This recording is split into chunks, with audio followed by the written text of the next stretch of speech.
Good morning. Welcome to the King's Report. And today is going to be a sort of a special King's Report, which will be done not only today but also every Wednesday. Uh, I've been asked to do one King's Report a week on basically the teachings of the Sanctuary Church, which are, of course, the teachings of the Reverend Sung Myung Moon and the teachings of the Unification Church. Today is January 8th of 2025 by the Gregorian calendar, and on the heavenly calendar, which we use in our faith community. We're still in the 15th year of Changi, and it's the 12th month and the 9th day by the heavenly calendar. And I am Tim Elder. And I wanted to begin today the first of these special broadcasts by talking about the holy blessing. And if you have questions or if you have comments, you can put them in the comments below. I'm broadcasting on Twitch and on Rumble, and I hope that this will also be placed on x.com. But I can't go looking everywhere for your comments, so if possible, please put your comments and questions on either Twitch or Rumble. I'll also try to check X if I have time. And I will be responding to those comments and questions as far as I can in future broadcasts, perhaps next Wednesday. Now, the Sanctuary Church has become known in some parts as the Gun Church. Which is a bit unfortunate because we're not really the gun church, although we do emphasize the right of self-defense, and we do emphasize the freedom of the Second Amendment for being able to exercise that right. But we are not really the gun church. If I were to use one word to describe the Sanctuary Church, what is the Sanctuary Church? Well, we are, I would say, the Holy Blessing Church. The Holy Blessing Church. If you're attracted to Sanctuary because you agree with our stance on the Second Amendment, that's great. Or because you agree that President Trump is someone who is being used by God to advance his providence in the world towards the kingdom of heaven on earth, and that's great also.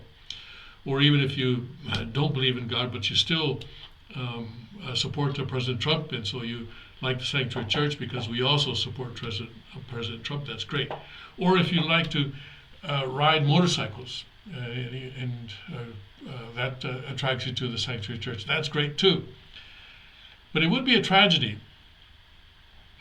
if you didn't go a little bit deeper to find out what the Sanctuary Church is really about.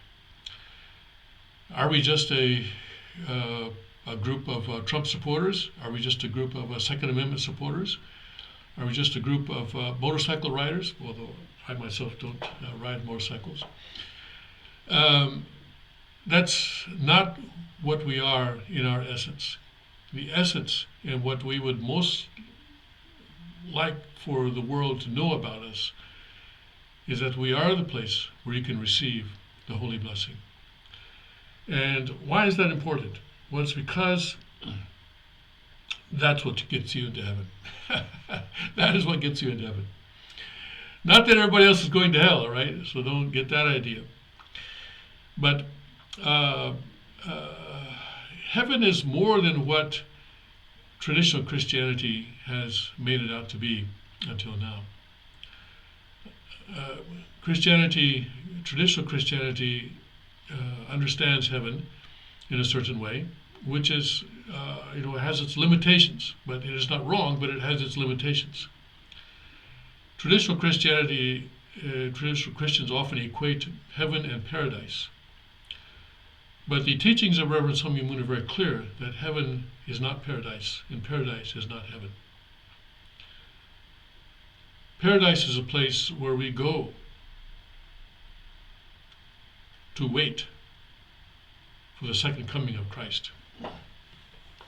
And when he comes, then he opens the way for us to enter into heaven.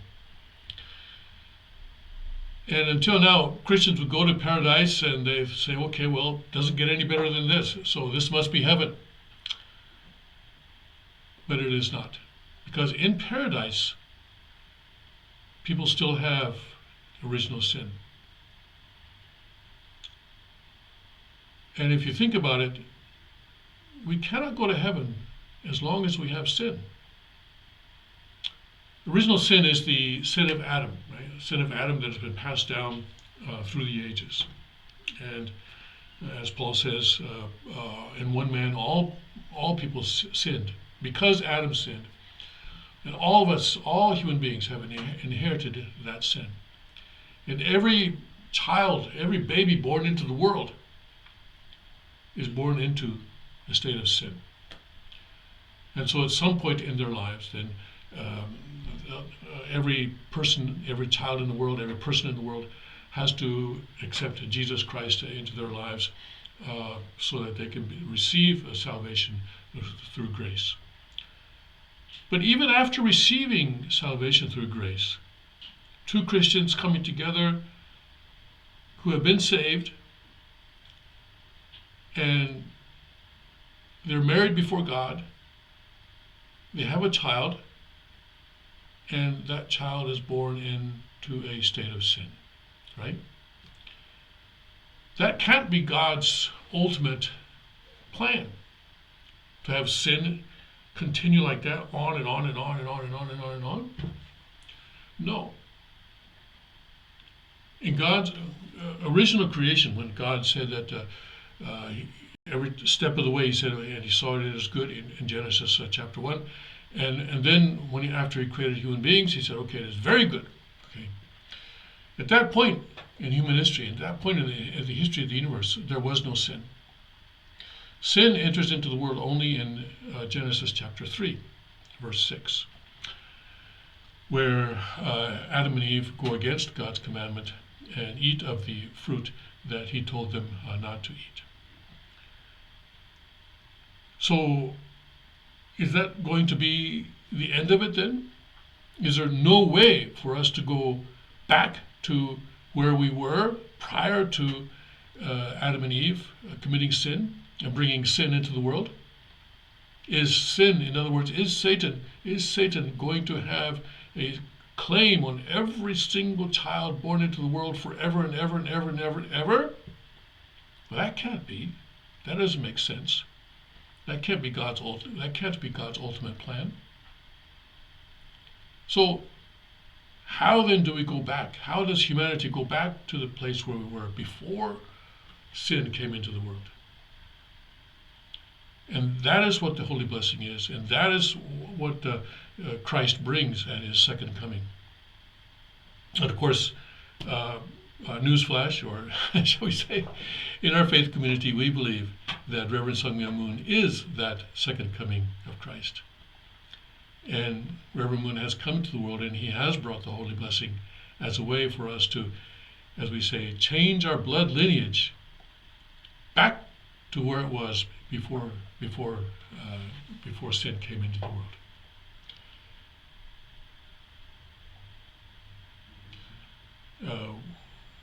We can get into the actual content of the fall of man in a later discussion, but for now, just understand that in our belief, the fall of human beings in chapter 3, verse 6 was a sexual fall. It was a sexual fall first between Archangel and Eve, and then between Eve and Adam. That not eating of the fruit meant that Adam and Eve should preserve their sexual purity until they could be blessed by God, and then once they were blessed by God, then they could have children who would be born into not sin but into goodness, and then their children also, so that there would be a world of goodness, and not a world of Satan's kingdom would come about. So then the holy blessing then is what accomplishes. Although that is a process then of going from satanic lineage back to God's lineage. And this is the tradition of holy blessing that True Father Sun Myung Moon began in 1960 and which continues today, and which is available to every single human being on earth. And once a husband and wife go through that, then the children that come from that blessing, in other words, the second generation, are born without original sin. They are not born into a state where Satan has a claim over them, but instead they are born into a state where God has a claim over them. Now, they will still commit sin, but it is not the original sin. The original sin, the Adam sin, is the root of all sin. And once that original sin is wiped out, then that is the root of sin being cut off. And so, but because children grew up in a world that is sinful, or the world around us is sinful, television, everything in the world has satanic influence upon children. And so they will be inevitably affected by that. And so they will grow up and they will be committing sin. But this is not the original sin. This is not the original sin that they will be committing. So that is a fundamental difference then. Because then their children will also, the grandchildren of the first generation that received the holy blessing, their children will also be born into a state where they are not sinful. They do not have original sin. And then gradually then this sin in the world can disappear. Right now, without the holy blessing, sin will continue forever. But the holy blessing gives a starting point for that sin to begin to disappear, for the root of sin to be cut off. If you compare sin to a tree, then you have the root of sin, you have the original sin is the root, but then you have also the trunk and you have the branches and the leaves. And gradually the trunk will die, the branches will die, and the leaves will die, and eventually the entire sinful tree will die. And as Jesus says that we are to be grafted, that his lineage, he is the vine, the true vine, and he is to be grafted onto us so that we will not have then the root of sin under us. We will not have that original sin under us, that root of sin under us, but we will instead have God's lineage, which Christ brings into the world. And this is important because to go into heaven, to the real heaven, first we have to be free of original sin. And heaven, True Father makes very clear, is not a place where we go as individuals, but it is a place where we go as families. And so a husband and wife come together in the holy blessing with their original sin removed. And then they have children who also are born without original sin. And then this family grows in its understanding of God and its love of God and its love for each other. And this family will go to heaven together. True Father's teaching us that the family is the basic building block, the fundamental building block of the kingdom of heaven. Not the individual. It is not the individual that is the fundamental building block of the kingdom of heaven, but rather the family. Some time ago, Bill Maher, the talk host, had a guest, and they were talking about the problems, and this guest was a conservative, and the guest said that, well, the solution to the world's problems is faith and family. And Bill Maher said, well, I don't have faith and I don't have a family. And so the guest said, okay, so you're not part of the solution. He's right. He's right. That guess was correct, yes. It is the family that is going to provide the solutions to the world's problems. But someone will say, yeah, but look at the families that we have today. And so often families are abusive environments. That's true, yes. That's because we've been in this environment of sin for such a long time. We've inherited so much bad habits and emotions and bad thinking from our parents and from our ancestors that comes out in our family relationships, and sometimes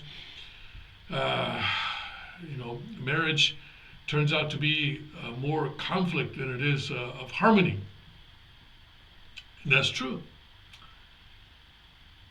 But it's exactly that kind of situation that we are able to correct through this process of moving away from God, away from Satan's lineage and into God's lineage.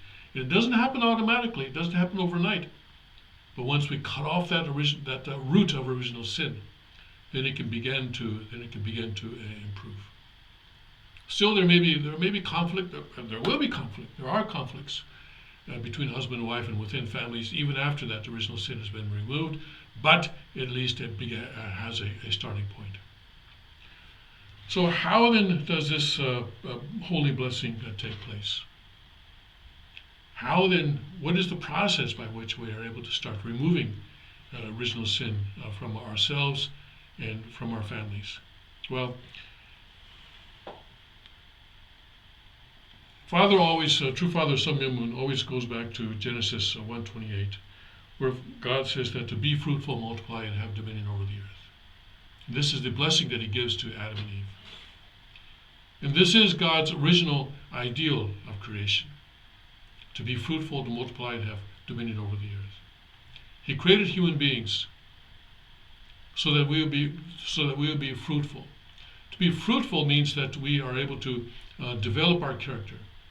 Our character, or our spirit self, as we call it, is the fruit of the development of the physical body, and it develops by having give and receive action with the physical self, and we can get into that also in a future broadcast.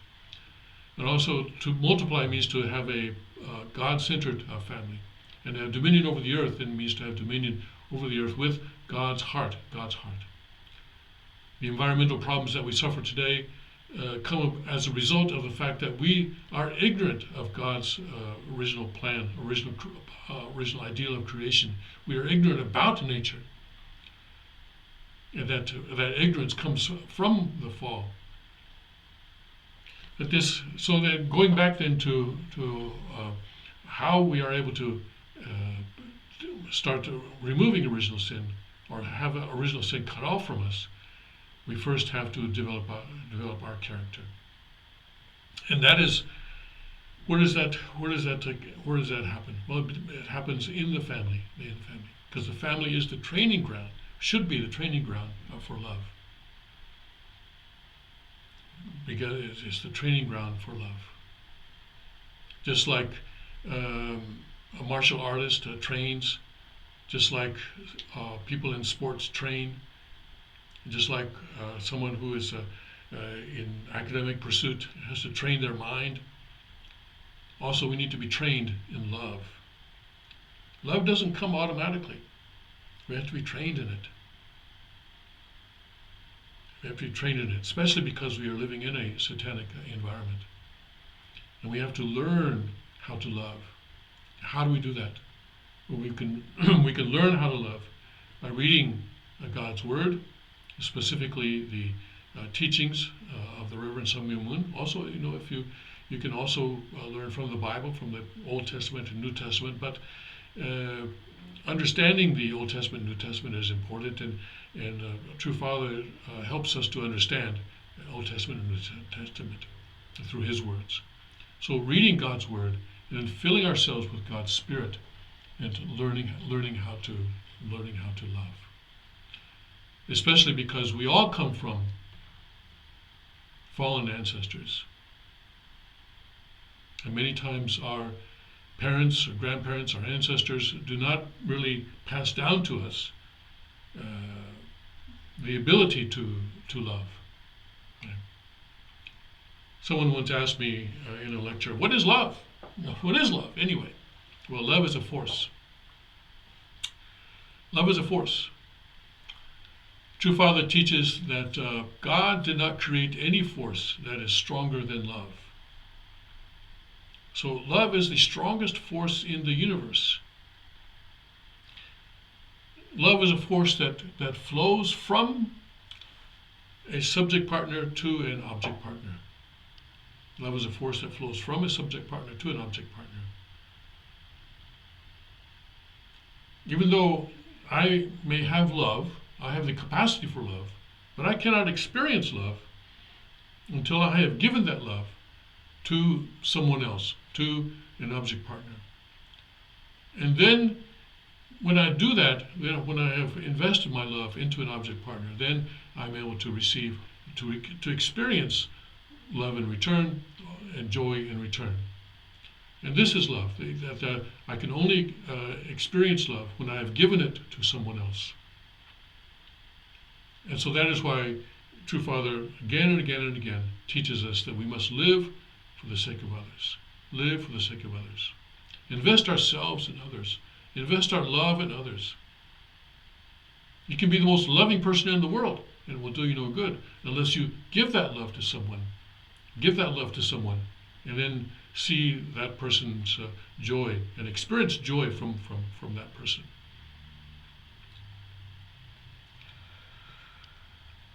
So we need to learn how to love. And it is a sacrificial love. Jesus showed, of course, a model of sacrificial love where he gave his life for us, that he was an innocent sacrifice. He offered himself as an innocent sacrifice on the cross for the sins of the world. And that is an example of a total sacrificial love that we have been given. And true love is love that gives without expecting anything in return. True love is love that we give and we give again and we give again and again and again. And we forget, as Father says, we give the love and we forgot that we have given it. We don't give love and then write down, okay, let's see, I gave this person this much love now, so I expect that person to return love to me. No, we don't. That's not true love.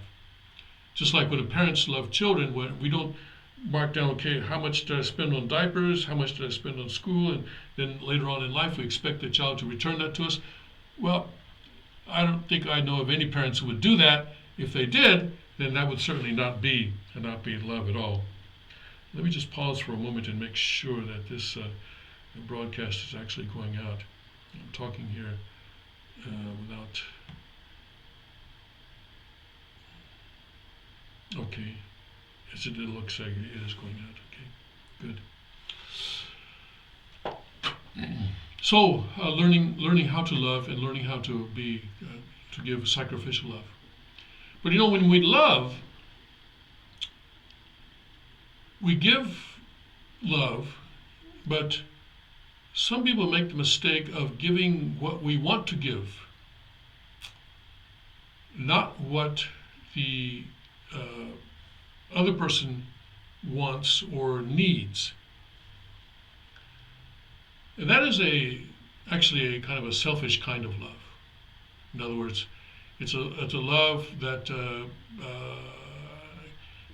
says, okay, well, hey, I loved you. I gave this. Okay. I gave you this cup. And the person receiving it says, what? I have plenty of cups. I don't need a cup. What I need is not that kind of cup, but I need this kind of cup, right? I need this kind of cup. What is this? Oh no, this is Starbucks. Okay, well anyway. So if we love without any understanding of what the other person needs or wants, that's not a sacrificial love. That's not a sacrificial love. Okay? So to love a person, we have to know that person. And we have to know what that person wants, what that person needs. And we may not necessarily give them what they want, right? Right? Especially when children are writing letters to Santa Claus. Santa Claus may not actually bring them what they want. But rather, we may give them what they need, yes, rather than what they want. But we take what they want into consideration as well. But to love a person, we need to know that person and know what they understand, what it is that they need in order to become a better person, or in order to grow their character. Right? So in a love between husband and wife, for example,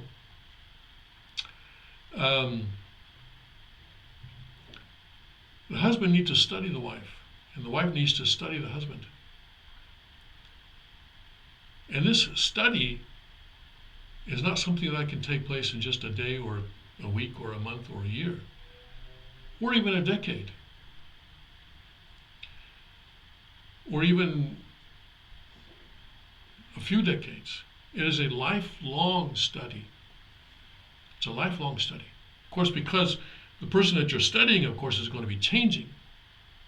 They're not, we change every day. We're always changing, sometimes for the better, sometimes for the worse, but we're always changing.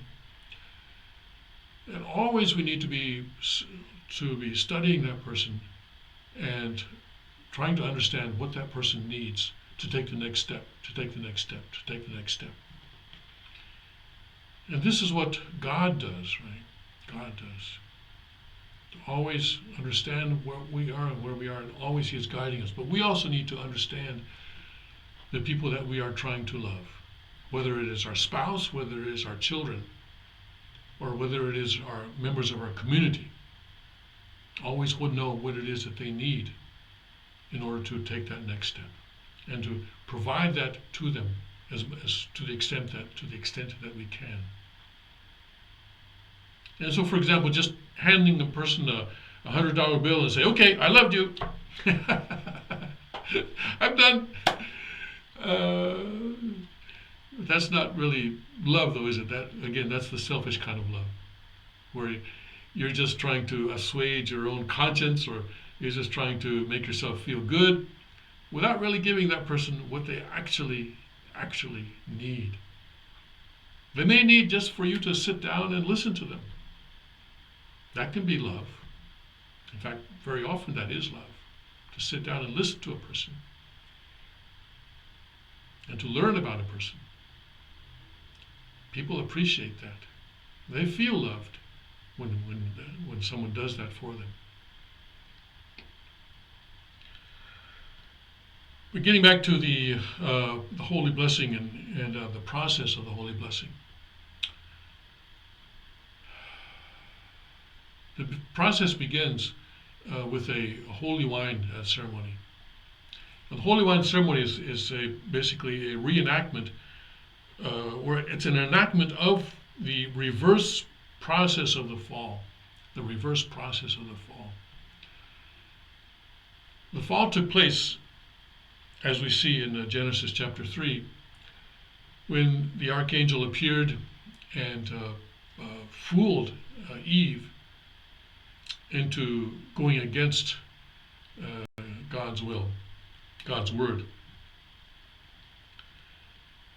And then in verse 6 we see that Eve took and ate of the fruit, and then also gave it to Adam, and he also ate of the fruit.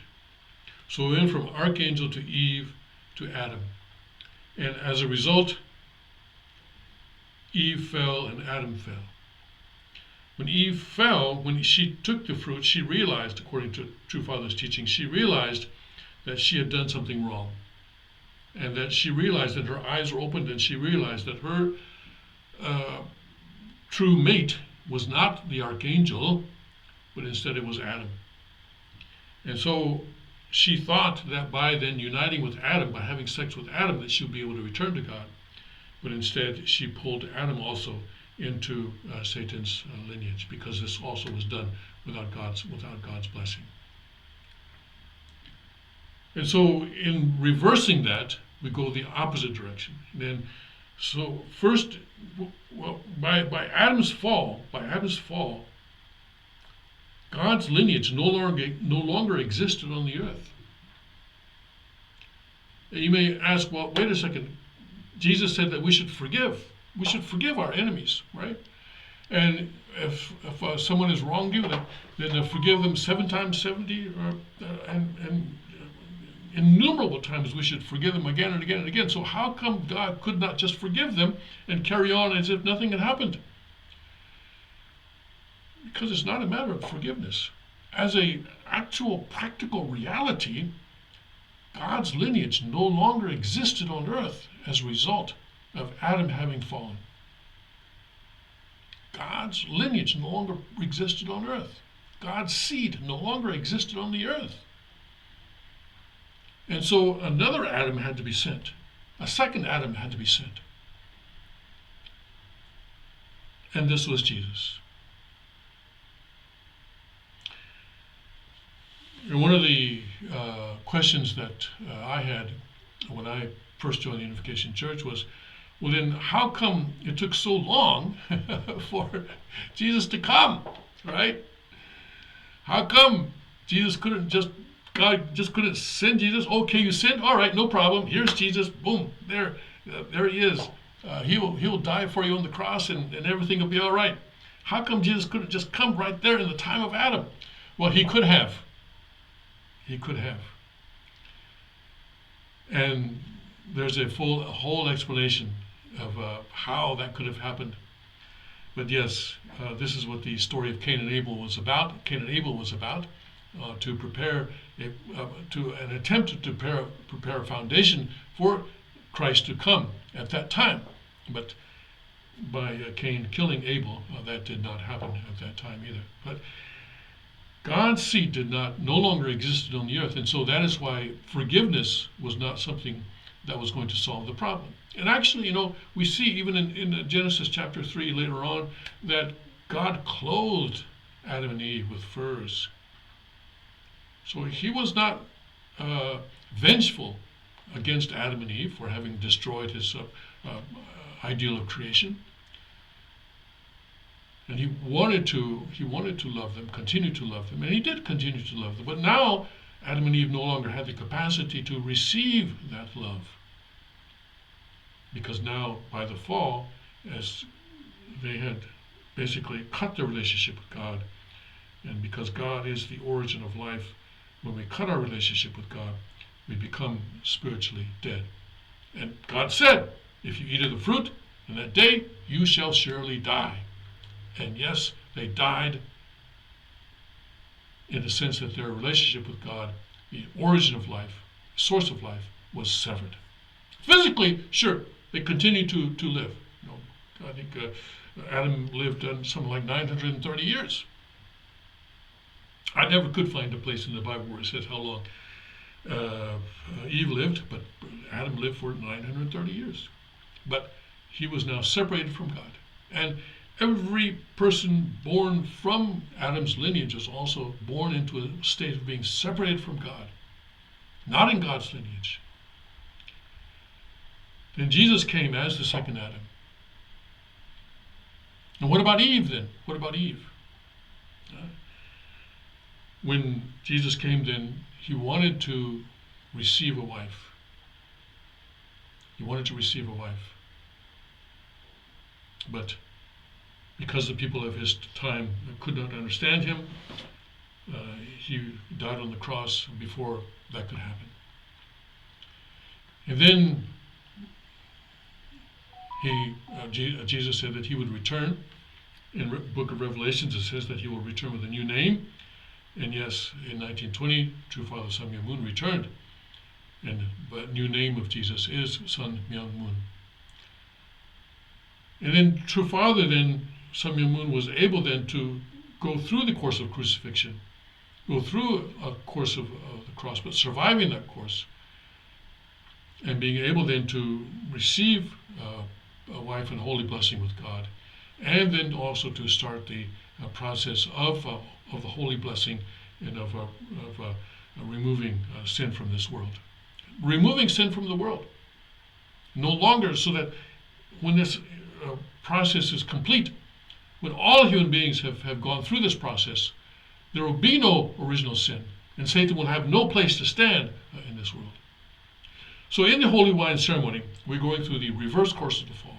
Now, Adam fell, Adam has been restored. Adam now, the third Adam, True Father Sun Myung Moon, is restored. And he gives his blood, symbolically his blood in the Holy Wine, to the bride, who is in the position of the fallen Eve. And by receiving the Holy Wine then, and drinking half of the cup of that holy wine, the bride is restored to the position of the bride of Christ.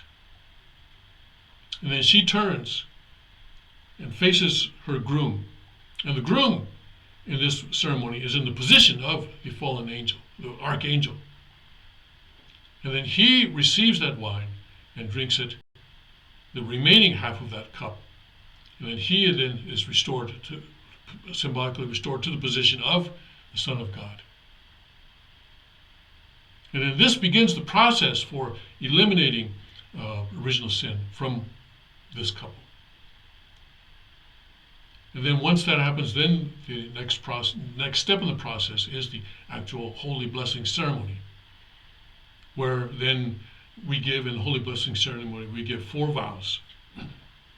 And I'll go through that in a future broadcast, but the 4 vows. Most important thing, though, is that we pledge to God, we promise to God that we are going to form an eternal relationship of husband and wife.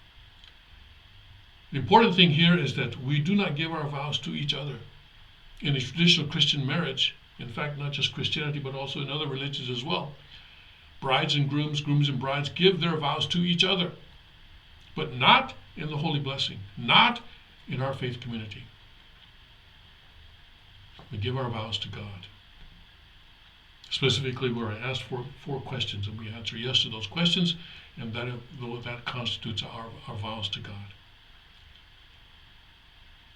So, in our marriage, we are not just marrying each other. We are also forming a relationship with God. And that is an eternal relationship. We promised to God that we are going to form an eternal relationship with husband and wife. Eternal is a long time, right? It's not a month, it's not a year, it's not a decade, it's not a century. Because this marriage will not end with death. The traditional Christian vow is that, until death do us part, right? This is what the officiant will say, until death do you part. We do not part at death. And this is the difference between paradise and heaven. In paradise, we go to paradise as individuals. And yes, in paradise, married couples who are married in the traditional Christian tradition will be parted when they go to paradise. Yes, death does part you. Until death do us part, yes, death will bring you apart. It will make you separate from each other. But not the holy blessing. Because the holy blessing doesn't just take you to paradise. It opens the way. It's not a ticket. It's not a golden ticket, all right? But it opens the way to the kingdom of heaven. And that is an eternal relationship of husband and wife. An eternal relationship of husband and wife. So that is why there is nowhere in those vows that says that until death do us part, till death do you part. No. It is an eternal relationship. It's not automatic, though. There's still work to be done. Still work to be done. A lot of sinful habits to overcome. A lot of learning that we have to do.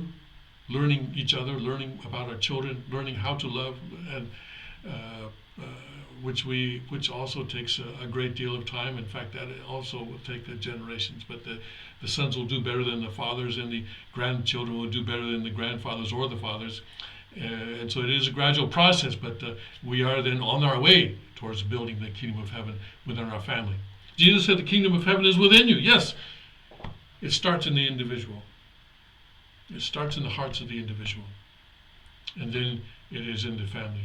2 people who have built the kingdom of heaven within their hearts, a man and a woman who have built the kingdom of heaven within their hearts, will come together to form a couple and to form a family, centering on God, centering on the promise, the pledge that this is going to be an eternal relationship that goes beyond death.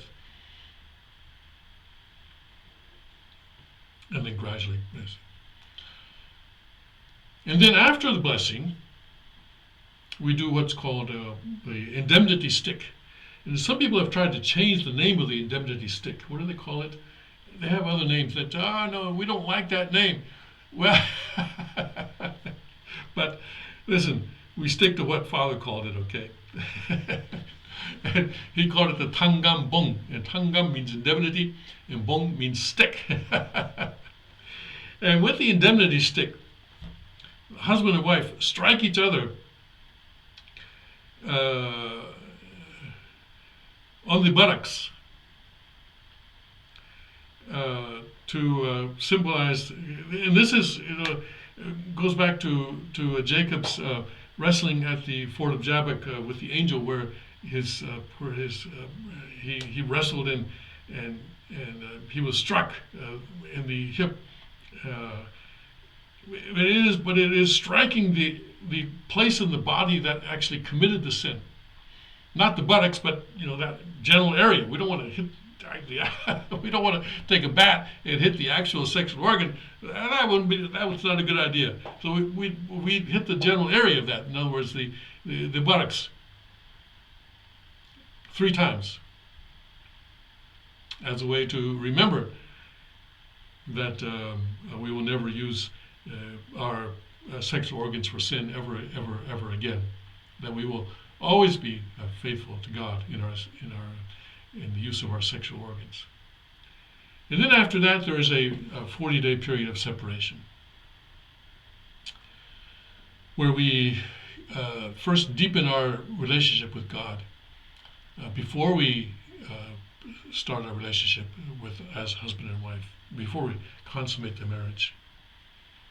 And then 40 days later, we consummate the marriage in 3 days of a ritual sexual act, in which we are then also here reversing the course of the fall again. And in the first 2 nights, this is 3 consecutive nights. Cannot be done in 1 night. It has to be 3 consecutive nights. Cannot be done in 5 days, 3 out of 5. No, it doesn't work that way either. It has to be 3 consecutive nights where we engage in sexual relations. The husband and wife engage in sexual relations. And in the first 2 nights, at the time of there can be no foreplay and all that. That's not a problem. But in actual, when there's the penetration, then the bride is on top of the groom.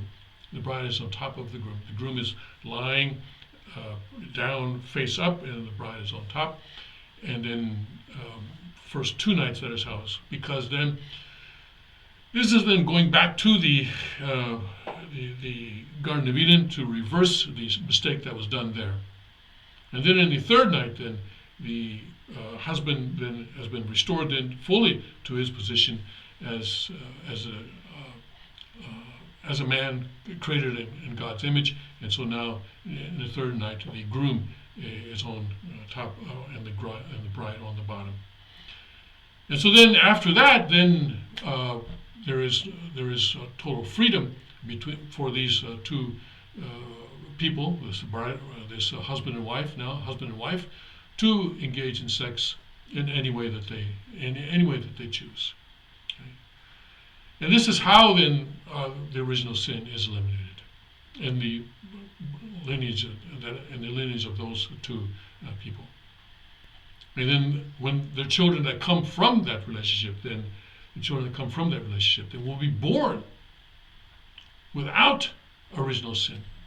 And this is the wonderful thing, because then for the first time in history, people are being born into this world without original sin. Praise be to God. Praise be to God. Praise be to God.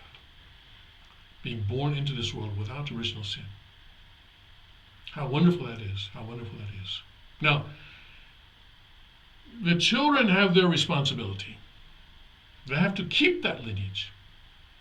Adam and Eve were created by God without original sin. They were not able to fulfill their responsibility to keep that lineage. And they sinned. They lost that lineage. And also the children who are born into the world now, as a result of this holy blessing, they will also be born now without original sin, just as Adam and Eve were. But if they're not careful, they may lose that lineage once again. That is a real tragedy, isn't it?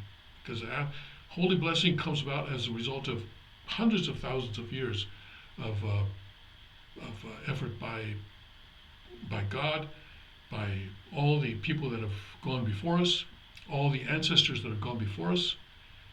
And finally, we reach the point where the parents are able to give birth to children that do not have original sin. And then the children, maybe in their teen years or something like that, they're in high school or something like that, and they develop a boyfriend-girlfriend relationships, and they throw that lineage away. How tragic is that? It happens. It happens. But also, many of these children have preserved their lineage, and then they are also matched and blessed with other second-generation children who also do not have original sin, and then they are then able to continue that process in the third generation, where the third generation is also born without original sin. And gradually then, the population of the world that does not have original sin is able to grow. And this is a process that's not just the doctrine of the Unification Church, not just a doctrine of one religious body or one faith community. But it is a process, this holy blessing is a process that everyone in the world needs to go through. Even Bill Maher. He says he doesn't have a family. I don't know what background there is there, but perhaps he used to have a family and no longer does. I don't know. But if he doesn't have a family in this world, then True Father will bless him to a woman in the spirit world once he gets to the spirit world. And I hope at some point he realizes the need for the holy blessing. Well, you know, now when people go to paradise, they will see that there's actually more. Used to be that Christians go to paradise and say, okay, there's nothing above us. This must be it. But now they go to paradise and they see that actually, yeah, what's going on up there? It's like a high-rise apartment building where, you know, a new story, a new floor has been added above. And people will understand that paradise, where people go as individuals, is not the highest state of being for human beings. So what is heaven? What is heaven? In heaven, we have a very different relationship with God. In heaven, we are God's direct sons and daughters, not just his adopted children, as Paul says. We are not just adopted, but we are actually in his lineage. We are in God's lineage. An adopted child does not have the lineage of the parents, right? But the direct child does. But when we change our blood lineage from Satan's to God's and then receive the holy blessing, remove original sin, then we are in God's lineage. So we are direct children. And this means that we can receive God's love directly. In traditional Christianity, God is an existence that is way, way, way, way up there, and we are down here, and there's never going to be any way that we can actually approach God. And that is true. In the state of being of traditional Christians, that is true. Because traditional Christians are only adopted children and are not direct children. But through the holy blessing, we become God's direct children. We have his lineage. And so we have a qualitatively different relationship with God. And so we are able to experience God's love in its fullest. Christians cannot experience God's love in its fullest, traditional Christians. They may think they have, and yes, even the amount of God, the love that they have experienced is certainly something great, but there's a whole lot more. There's a whole lot more. Father gives the example in expressing, the power of God's love. He gives the example of the honeybee that when a honeybee goes and is sucking honey, is the nectar out of a flower, right? Sucking nectar out of a flower.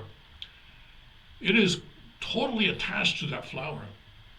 And Father says you can take some tweezers, a pair of tweezers, right?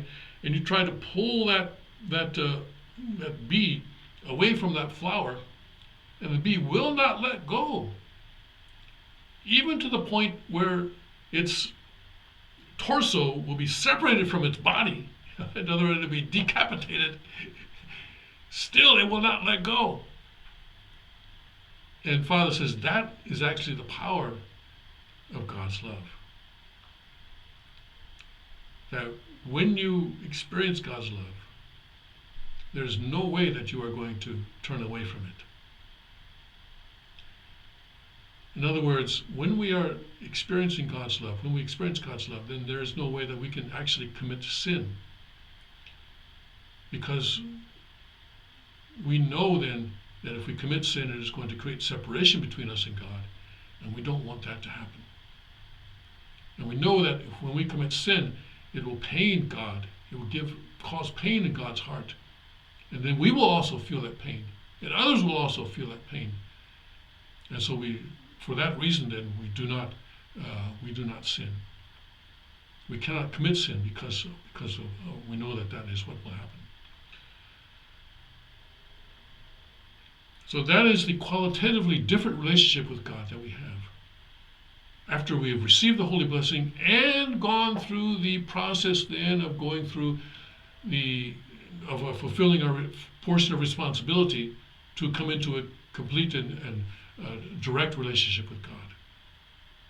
Receiving the holy blessing is not enough. That's the beginning point. That's the starting line. That's the starting line. Right? We are blessed with our spouse, and then we learn about that spouse. We study that spouse. We learn how to love that spouse. We give our spouse love. We have children. We learn about our children. We study our children. We give our children love, and our grandchildren love. And we complete what Father calls the 4 realms of heart. 4 realms of, actually he says shimjong, which is a Korean word. Shimjong, definition of shimjong is that it is an irrepressible impulse of the heart to give love to an object partner so as to experience love and joy. The 4 kinds of love, you can say, 4 kinds of love that we need to learn. The first love being the love of a child for their parent. Second love being the love of siblings for each other. Third love being the love of a husband and wife for each other. And the fourth love being the love of parents for their child. So each of these types of love need to be completed within us. And then when that happens, and when we're able to have 3 generations of this, we call that the 3 great kingships, 3 kingships. We have 3 generations then of grandparents, parents, and children. Then this then forms the basic unit of the kingdom of heaven. And this is what then can move into the spirit world. Kingdom of heaven is not someplace that we go to. It's a place that we ourselves create. We build it ourselves. We build it within us, we build it within our families. And then when we have lived in the kingdom of heaven here on earth, then we automatically pass into spirit world. We live in the kingdom of heaven in the spirit world.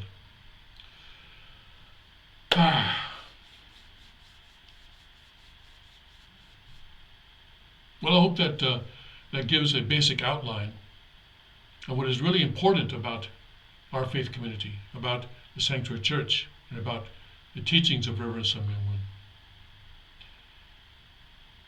In my experience, I've seen Reverend Moon speak with other religious leaders, Buddhist leaders, Catholic leaders, Protestant, Muslim leaders. He also met Muslim leaders, muftis and so forth. I never heard him say, "You must join the Unification Church." But I always hear him say, you must receive the holy blessing. Going to heaven is not about what organization you belong to or what church you attend on Sundays. It's about receiving the holy blessing. It's about cutting off the original sin. And it's about completing those 4 types of love over 3 generations. And building the kingdom of heaven within yourself, within your family. And then moving as a family into the kingdom of heaven that you have built. And when many families like this do that, then that becomes a tribal kingdom of heaven, and then an ethnic group kingdom of heaven, and the nation kingdom of heaven, and the world kingdom of heaven. And that is how kingdom of heaven, God's kingdom, is built on this earth. It is an ideal world, but it is not an ideal world that is imposed from the top. And this is the difference from people like George Soros, from the United Nations, from the elite who think that they know how we should all live, and they want to try and impose their ideal, their utopia onto us. This is not something that is imposed from the top down. Rather, it is something that grows organically from the bottom up. If you don't want to do it, that's fine. But Father always often said, wait until you die. Then you'll see. Wait until you die, he would often say. Then you'll see. Then you'll say, oh, Reverend Moon was right. But then at that point, you've lost your physical body. And the physical body is important in accomplishing all this. And without the physical body, it's much more difficult. Yeah, we'll get into that in future broadcasts. I'm going to be doing this every Wednesday. But today I just want to emphasize that the Sanctuary Church is not just about the Second Amendment. It is not just about supporting President Trump. It's not just about riding motorcycles. It's not just about bushcrafting. Fundamentally, we are about spreading the holy blessing. And I hope that everyone who watches this broadcast, who has not yet received the holy blessing, will do so as quickly as possible. You can go to sanctuaryusa.org, I think is the website now, sanctuaryusa.org, or christkingdomgospel.org, and there you can find guidance there on who to contact and how to begin this process. It's an important process that everyone must go through. Yeah. It's not automatic, but it gives you the beginning. It gives you the beginning. And there are ups and downs.